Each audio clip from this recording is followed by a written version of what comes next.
വ്യാജ ഭിന്നശേഷി സർട്ടിഫിക്കറ്റ് വഴി സർക്കാർ ജോലി തട്ടിയെടുക്കുന്ന സംഭവങ്ങൾ ഇത് വ്യാപകമായിക്കൊണ്ടിരിക്കുകയാണ്.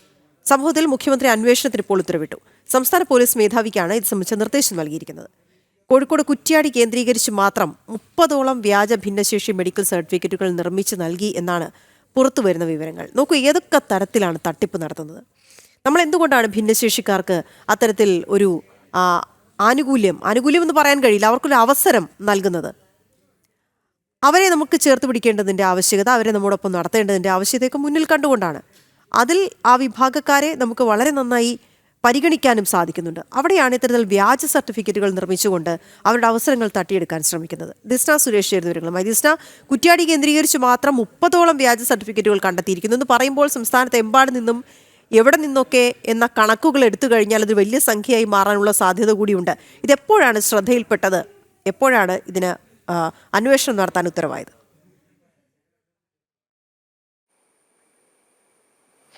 തീർച്ചയായും വീണ സൂചിപ്പിച്ചതുപോലെ തന്നെ അർഹരായ ആളുകൾ പുറത്തു നിൽക്കുമ്പോൾ ഇത്തരത്തിൽ അനർഹരായ ആളുകൾ ഇത്തരത്തിലുള്ള വ്യാജ സർട്ടിഫിക്കറ്റുകൾ വഴി സർക്കാർ ജോലിയിൽ കയറുന്ന ഒരു സംഭവം, അതും പ്രത്യേകിച്ച് ഭിന്നശേഷി സർട്ടിഫിക്കറ്റുകൾ ഉണ്ടാക്കി ജോലിയിൽ കയറുന്ന ഒരു വാർത്തയാണ് ഇപ്പോൾ പുറത്തു വന്നിരിക്കുന്നത്. അതിൽ പ്രധാനമായും എടുത്തു പറയേണ്ടത് കോഴിക്കോട് കുറ്റ്യാടി കേന്ദ്രീകരിച്ച് ഇത്തരത്തിൽ 30%-ലധികം സർട്ടിഫിക്കറ്റുകൾ ഉണ്ടാക്കി എന്നൊരു കണക്കുകളാണ് പുറത്തു വരുന്നത്. ഇതിന്റെ അടിസ്ഥാനത്തിലാണ് മുഖ്യമന്ത്രി സംസ്ഥാന പോലീസ് മേധാവിക്ക് ഇത് സംബന്ധിച്ച അന്വേഷണത്തിന് ഉത്തരവിട്ടിരിക്കുന്നത്.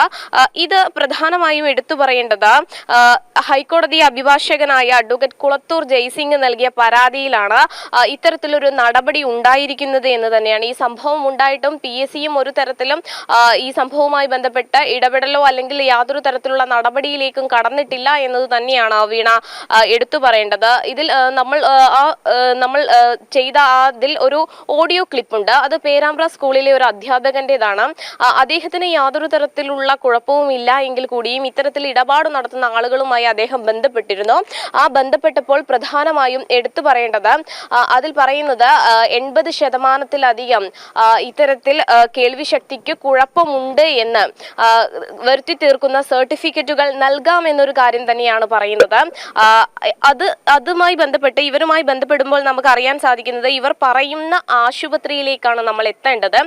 അവിടെ എത്തിക്കഴിഞ്ഞാൽ ഇത്തരത്തിൽ ഈ സർട്ടിഫിക്കറ്റുകൾ നിർമ്മിച്ച് നൽകും എന്നത് തന്നെയാണ് മനസ്സിലാക്കാൻ സാധിക്കുന്നത്. നേരത്തെ വീണ സൂചിപ്പിച്ചതുപോലെ തന്നെ ഭിന്നശേഷി സൗഹൃദമാക്കുവാൻ തന്നെയാണ് നമ്മൾ ശ്രമിക്കുന്നത്. അതോടൊപ്പം തന്നെ പ്രത്യേകിച്ച് ഇവരെ പരിഗണിച്ചുകൊണ്ട് പല ആനുകൂല്യങ്ങളും നൽകുന്നു. പക്ഷേ ഈ ആനുകൂല്യങ്ങളൊക്കെ തന്നെയും അർഹതയുള്ള ആളുകളിലേക്ക് എത്തുന്നുണ്ടോ എന്ന കാര്യവും പരിശോധിക്കേണ്ടതുണ്ട് വീണ. അത്തരത്തിൽ വ്യാജ സർട്ടിഫിക്കറ്റുകൾ നിർമ്മിച്ച് സർക്കാർ ജോലി തട്ടിയെടുക്കുന്ന ഒരു സംഘം പ്രവർത്തിക്കുന്നു എന്ന വാർത്ത തന്നെയാണ് പുറത്തു വന്നിരിക്കുന്നത്. എന്തായാലും ഇതിനെതിരെ ശക്തമായ അന്വേഷണം നടക്കും എന്നൊരു കാര്യം തന്നെയാണ് പറഞ്ഞിട്ടുണ്ടെങ്കിൽ കൂടിയും ഈ PSC മുഖേനയൊക്കെ ജോലിയിൽ അല്ലെങ്കിൽ അതിനുവേണ്ടി പരിശ്രമിക്കുന്ന ആളുകളൊക്കെ തന്നെയുമുണ്ട്.